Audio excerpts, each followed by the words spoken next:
한직 보천하니요 열직 보천열이로다. 거기서부터 해보지 그럼. 수보리야 만일보살이 무와 나라는 존재 밖의 모습이라는 모든 모습 색성양 위촉법 안이비설신이 그 자체의 진리가 통달해가지고 텅 비어버리는 자는 이런 사람을 참으로 참보살이라고 나는 이름을 매겨줄 수가 있다. 보살이 좋은 일을 하든지 나쁜 일을 하든지 아상이상 중생상 있으면 보살이 될 수가 없지요. 무아상 아주 없을 무자 금강경에는 그냥 없을 무자 그렇게 많이 나오니까 야부스님께서 한즉 보천하니요 열즉 보천열이로다. 날씨가 추우면은 온 하늘이 추워 보이고 날씨가 따뜻하면은 온 하늘이 따뜻해 보인다. 차가울 한자는 금강경에 없을 무에 해당이 되고 날씨가 따뜻해지면은 실록이 우거지니까 있을 유자에 해당이 되는 겁니다. 그러니까 이런 내용 본문은 부처님 없을 무자만 최고가 아닙니다. 없을 무자만 최고 아니에요. 있을 유자도 말씀해 주셔야지요. 그런 얘기를 이렇게 멋있게 표현한 겁니다. 무도 한 살림, 유도 한 살림. 무라고 하는 것은 절대 평등한 진리이고 유라고 하는 것은 절대 평등한 속에서 차별의 모습이 나온 것들인데 이 차별의 현상적인 모습을 너무 없을 무자로 부정 일변도만 해서 되겠습니까? 마치 부처님 법문은 가을만 소중하지 겨울하고 봄하고 여름은 소중하지 않는 것 같은 표현입니다. 이렇게 고일착을 해가지고 이렇게 법문을 야부스님이 하신 겁니다. 이렇게 야부스님이 금강경 본문 내용에 대해서 우리 이렇게 챙겨주니까 우리가 금강경 공부를 하면서 격이 높아져요. 금강경 원문은 읽어도 그 한계가 있는 겁니다. 이런 야부스님, 육조스님이 옆에 앉아 계시면서 부처님의 말씀에 대해서 미처 우리가 깨닫지 못한 부분을 항상 그렇게 옆에서 말씀을 엮어주는 것에 대해서 고맙게 생각해야 돼요. 없을 묻자 일변도만 예사 안 됩니다. 아유 제사를 너무 안 지내버리니까 또 섭섭하잖아. 지낼 때는 또 지내고 안 지낼 때는 안 지내는데 안 지내면 일변도만 해보니까 안 되잖아. 철에 부처님 앞에 저 과자 부시리도 사라져버리잖아. 없을 묻자 일변도만 하지 마십시오. 마치 날씨가 추우면은 온통 하늘이 추워 보이고 날씨가 따뜻하면은 온통 하늘이 따신 것 같으니까 유도 한때 무도 한때 유와 무를 말씀해야지 무일변도만 그렇게 나와놨으면 굶어 죽겠습니다. 차가워서 옷을 입을 옷이 없어요. 묘하게 문수의 지혜의 경계에 나아가니 sak풍이 열렬에 상설이 만천이요. 우리 금강경에서 문수보현 얘기가 많이 나는데 문수는 지혜를 상징하니까 반야라는 지혜를 상징하니까 반야의 지혜가 가는 데는 모습이 공으로 다 파괴해버린다고 그랬겠죠. 반야의 지혜는 모든 모습을 그냥 다 불태워버리고 공으로 파악해버린 거지. 진연이 문수의 지니까 그건 진공의 자리고 보현보살은 어디 가도 실천으로 진리를 행하고 중생을 구제하고 또 불사를 행하고 불국토를 장엄한 것이 보현보살의 행위니까 그것은 지혜의 반대 입장에서 행으로 이렇게 본다 이 말이에요. 그건 묘이라 이 말이에요. 진공 묘요. 그러니까 문수도 필요하지만 보현보살의 중생을 제도하는 실천도 곁들여야지 무안이비설신의 무색성양 미적보 무자만 가지고 어떻게 먹고 살랍니까? 그렇게 얘기를 합니다. 묘히 문수의 지혜 경계에 나아가니까 삭풍이 겨울에 삭풍이 삭이란 말은 북쪽바람이 추우니까 북풍이라는 소리나 삭풍이라는 소리나 똑같아요. 추운 겨울바람이 열렬하며 소리와 눈이 하늘에 가득하고 높이 보현보살의 실천의 문을 밟으니 봄바람에 훈풍이 습습함에 습습이라고 이어진다는 소리죠. 습습함에 청아히 만지르다. 푸른 나무 잎새 누렇고 빨간 꽃들이 땅에 가득 찼다. 그런 얘기입니다. 없을 묻자 얘기만 하지 마십시오. 겨울만 소중한 게 아니다. 봄에 훈풍이 와서 꽃도 피워야죠. 여름에 실록도 우거져야죠. 불법은 나 혼자만 하고 지위에 머물러 있어가지고는 안 됩니다. 그것이 현실로 나와서 내 가정, 내 이웃, 모든 사회에 이렇게 환원이 돼서 이렇게 꽃이 이렇게 피어서 만발이 돼야 되죠. 유아원 무한이 나라는 존재가 있다고 하지만 원래 나라는 존재가 찾아봐도 이리저리 찾아봐도 없으니까 그렇다고 해가지고 나라는 존재가 없는 것이냐는 그것이 아니다 이거죠.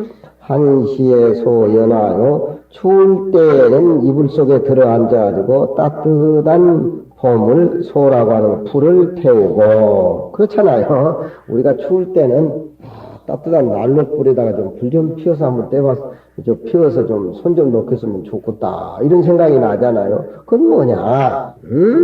추울 때도 불을 생각해야지 추움 일변도만 돼버리면은 안 되지요. 그 진공요유 보현보살과 문수와 보현이 이렇게 바란스가 맞아야 된다. 그런 얘기입니다. 세상 사람들이 많이 보고 이제 바둑 강의를 이렇게 들어보면은 허허실실이다 그런 말을 많이 해요. 그다 빈 건 빈 것대로 비어있는 부분은 비어있는 부분대로 꽉 차 있는 건 꽉 차 있는 대로. 그러니까 허란 말은 비어있는 진공의 자리고 실이라고 하는 것은 눈앞에 꽉 차 있다 이 말이에요. 그러니까 비어있는 일변도만 갈 수도 없고 꽉 차 있는 차별 모습에만 부딪혀가지고서 거기에서 승부를 걸 수가 없으니까 생활에서 살면은 비어있는 부분은 비어있는 부분대로 적응을 잘하고 또 꽉 차 있는 차별의 모습 속에서는 차별의 모습 속으로 그렇게 응용을 해서 살아라. 그런 얘기예요. 그러니까 바둑을 정석으로 배워서 정석으로 익혔지만 상대하고 앉아서 바둑을 두다고 나는 정석으로 바둑을 두는데 상대가 정석으로 바둑을 안 받아준다면 헛갈린다 이 말이에요. 그러니까 정석은 배워서 잊어버리고 정석은 배워서 잊어버리고 실전에 나가서는 비어있는 쪽은 비어있는 쪽으로 응해주고 예쁜 쪽은 미운 쪽으로 응해주지만 그게 빠져서는 안 된단 말이에요. 빠지면 안 되는 게 비어있는 부분에 푹 빠져가지고 있는 부분을 소홀히 한다든가 있는 모습에 빠져가지고 진리에 비어있는 부분을 소홀히 한다든가 그러면 안 된다. 회사 운영도 마찬가지고 가정생활도 마찬가지고 그 카테고리를 벗어나지 않는 겁니다. 그게 뭐냐? 진공묘유 노유중공. 그게 바란스가 맞아야 된다 이 말이죠. 그것은 마치 무엇과 같느냐? 추운 날에 뜨뜻한 불을 생각하는 것과 같고 무심사 유심하니 마음이 무심으로 돌아가라. 번뇌망상 부리지 말고 무심으로 돌아가라 하지만 무심 자체가 무심 일변도가 아니라 유심이 조금씩 싹이 터오니 그건 어떻게 할 것이냐. 반야의 습금침으로다. 저녁에 꼼꼼한 밤에 누워 자면서 금침이라고 하는 것은 바늘을 주숨이로다. 바늘은 적기 때문에 땅에 떨어지면 잘 못 보죠. 그런데 한밤중에 손가락으로 발가락으로 이렇게 더듬다 보니까 웬 바늘이 있다 이 말이에요. 그건 무심 속에 유심의 얘기를 이렇게 아주 날렵하게 이런 말씀으로 선정의 차원에서 무심과 유심을 이렇게 일컬은단 말이에요. 그렇잖아요. 무심이라고 하지만 유심도 살아나야지요. 왜 살아야 되느냐? 무심이라고 하는 양반이 마음은 무심이라고 왜 돈은 그렇게 챙겨?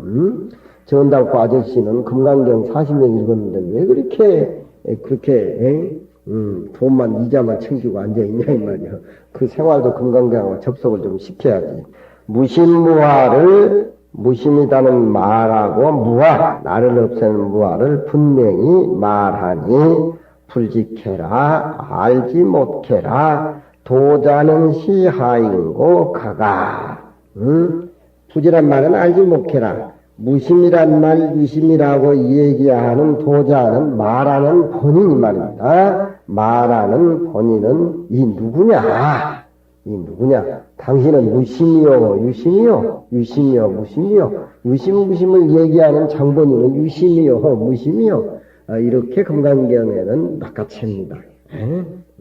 당신의 마음은 유심이냐, 무심이냐? 무심을 얘기하고 있지만 한번 읽어봐라. 어떻게 이 얘기를 해야 되겠습니까? 그냥 씩씩 빙긋이 웃고 가가가고 웃을 뿐이지 유심을 무심을 어떻게 내보일 수가 있습니까? 그렇지만 가가가 이 소리에 아는 사람은 유심과 무심을 떠나서 자기 마음의 중심을 잡을 수가 있죠.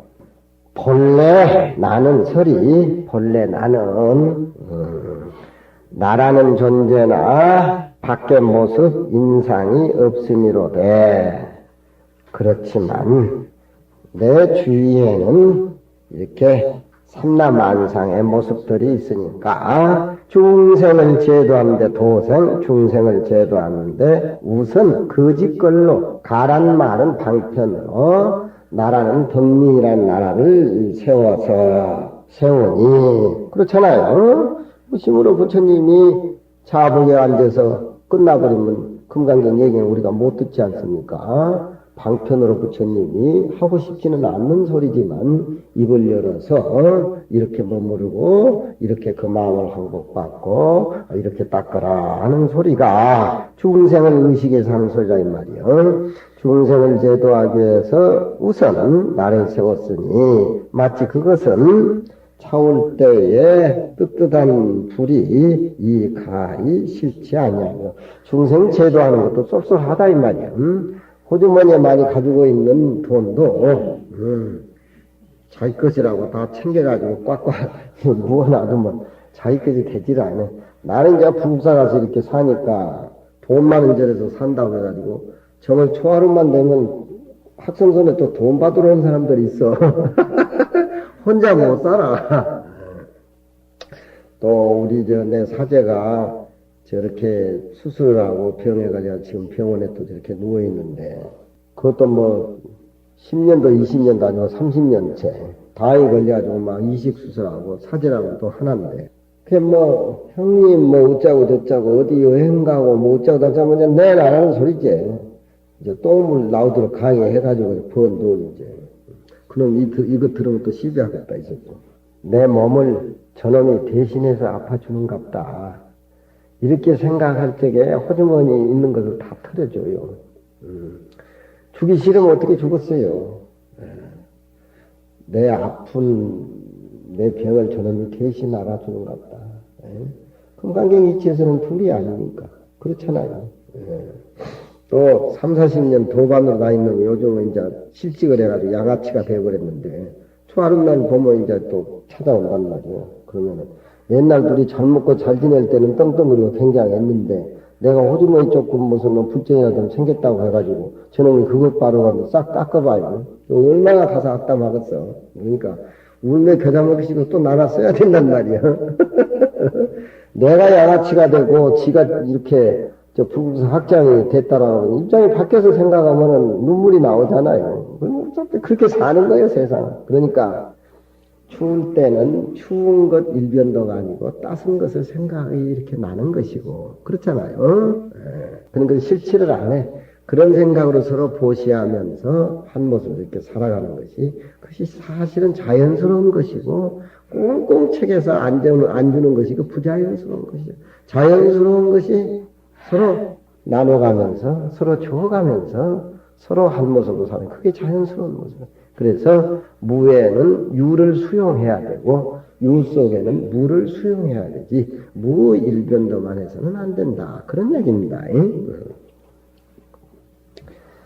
안으로는 마음이 텅 비어서 고목과 같으되 임시 방편으로 위를 나타내니 우리가 텅 비어 있고 한 모습이라고 하는 것은 고목과 같이 그렇게 본래 절대 평등한 그 자리지만 그 뒷걸로에서 방편으로 중생을 제도하기 위해서 위를 그 진리 속에 머물렀지라고 또 현실로 내 몸을 놔둔다. 그런 얘기입니다. 위란 말은 몸을 놔둔다 이런 말이죠. 현위하니 그것은 마치 한밤중에 야간에 더듬거리다가 바늘을 줍는 그런 격이 된다. 이런 말들이 어디 가서 못 듣습니다.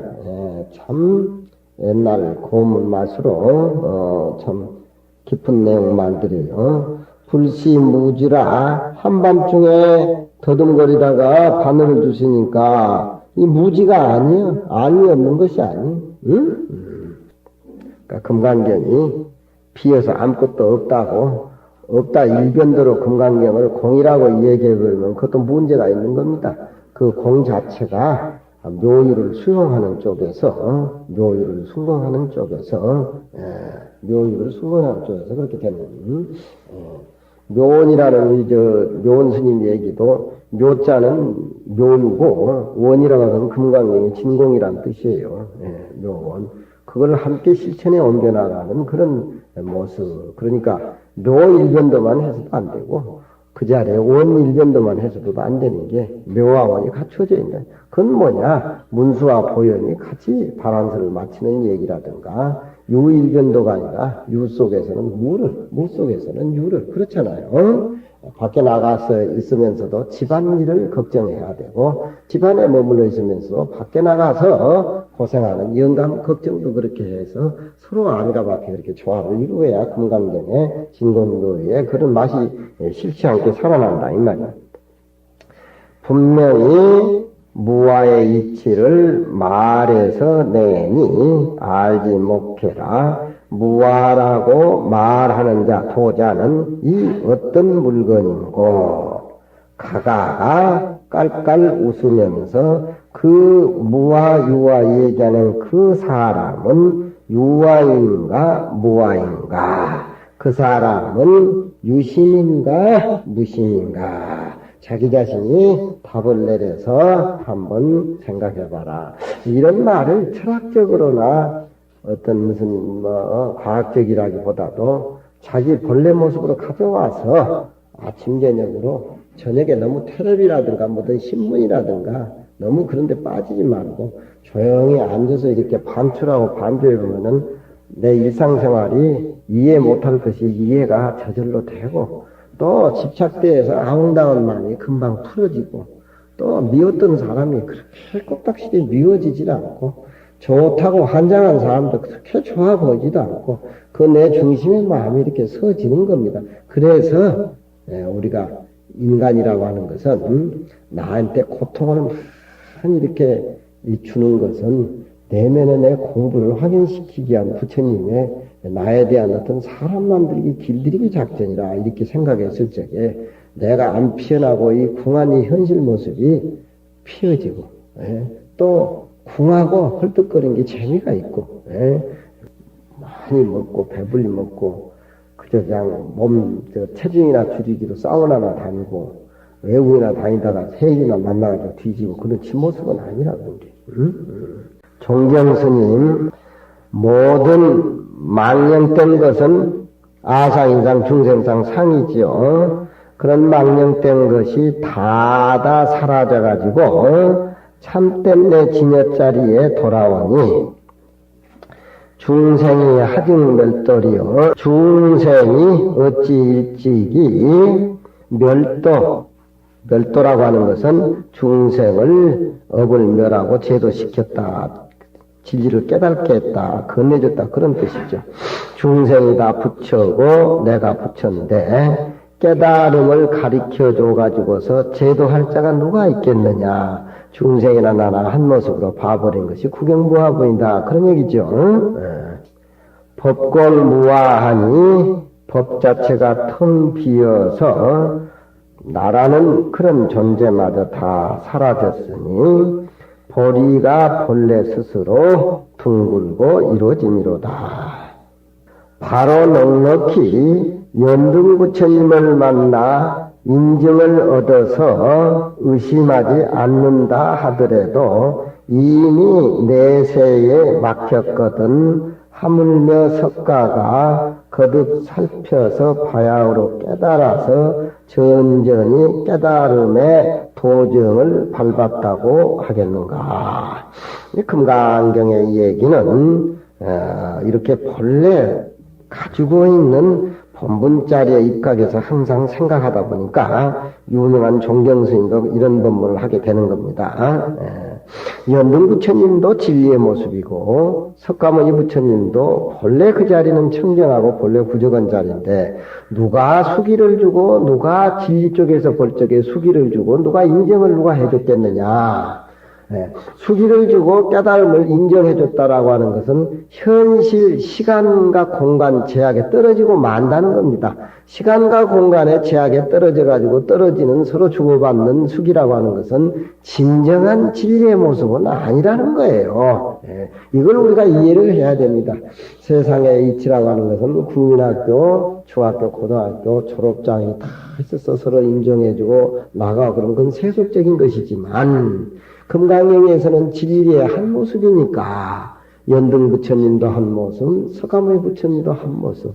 물론 과거 전생에 가르침을 받고 다 깨달음 얻어 수기를 얻었긴 얻었지만 그건 어떤 진리적인 차원에서 한 걸음 밖으로 나와서 얘기하는 소리지 진리 바탕에서는 그런 자리가 흔적이 없이 사라지고 없다는 겁니다. 그걸 우리가 알아야 돼요.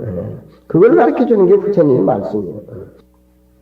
본분이라고 하는 것은 아까 제가 강의한 본래 부처님하고 나하고 절대 평등한 자리. 신운이라고 하는 것은 그 본문을 듣고 깨달으면서 하나씩 깨달아가는 자리에 어떤 시간대에 머물러 있는 것을 신운이라고 그런단 말이에요. 그러면은 신운이 먼저냐 본분이 먼저냐. 금강경에서는 본분이 먼저다 그럽니다. 본분 진리적인 차원에서 본분 차원에서 볼 적에 연등 부처님하고 석가모니 부처님은 스승과 제자의 사이고 인정을 해주고 법을 전해준 자지만 진리적인 차원에서 보서는 한 모습이기 때문에 절대 평등하다는 쪽입니다. 본분자리라는 거예요. 신운이라는 건 뭐냐? 엄연히 현실은 현실이다 이 말이에요. 스승은 스승이고 제자는 제자다. 그렇지만 금강경에서는 신운이 먼저고 신운을 강조하지 아니 본분이 먼저고 본분을 강조하지 부처님이 조용히 앉아있는 그 모습 본분 그 자리를 강조하지 신운은 시간대에 공간대에 머무러 떨어진다라고 해가지고서 금강경에는 본분이 먼저라는 걸 강조를 하고 있습니다. 그런데 신운이라고 하는 게 배워서 공부해 나가는 것이 신운인데 그것도 뭐 하지도 않고 무슨 뭐 본분 얘기를 내가 하냐 더더구나 그 너무 이치가 높아가지고 이해가 안 되니 그 이제 좀 골치가 아프죠. 요즘은 신운도 안 되는 세상이라 신운도 안 돼. 자식들 애비 말 듣습니까? 선생 말도 안 듣지.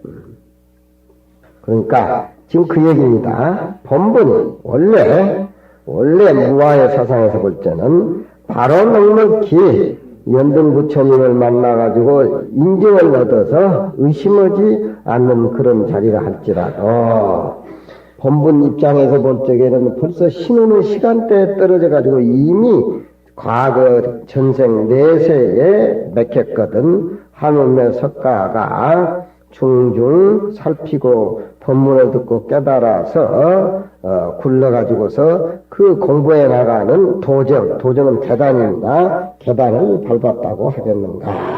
본래 지휘자리에서 한 모습으로 봐버리는 그런 걸 강조를 한다. 금강경에서는 그런 얘기입니다. 차도하라. 불섭저희는 각근이 환점지마. 장부자유 충천지안이 불량열의 행처행위로다. 불섭저인 유에도 무에도 본분자리에도 신자리에도 밟지 않는 그런 위인 그런 굉장한 사람이 있는가 한번 나와보라 이 말이야. 응? 네. 본분이다 신우다 연등 부처님이다 석가모니 부처님이다. 이 차별의 세계를 초월해서 유다 무다 본분이다. 그 땅을 밟지 않는 사람이 있다라고 하면은 그 사람은 또 어느 땅을 밟고 있는가? 응? 한 모습으로 돌아가 보는데 받고 안 받을 때가 어디 있습니까? 에? 그 자리는 한 모습인데 길을 밟지 않는 사람은 그 다리가 도리어 어느 땅을 점이라고 하는 건 점치는가, 점친다는 건 꼭 친다 이 말이죠. 우리가 불을 킬 적에 이렇게 할 때 점하라 그러죠. 우리 점화한다고, 점화 소등 그러잖아요. 그게 점이라고 하는 것은 어느 지점에다가 자기 발을 딱 밟을 것인가. 연등과 서가모니 부처님, 본분과 신은 있고 없고에 초월돼서 사는 굉장한 인물은 그 인물은 어디에다가 발을 붙이고 점화를 할 것인가. 좋다. 장부자의 춘천지하니 장부가 스스로 하늘을 능멸해야 할 지혜가 있어. 부처 별거냐?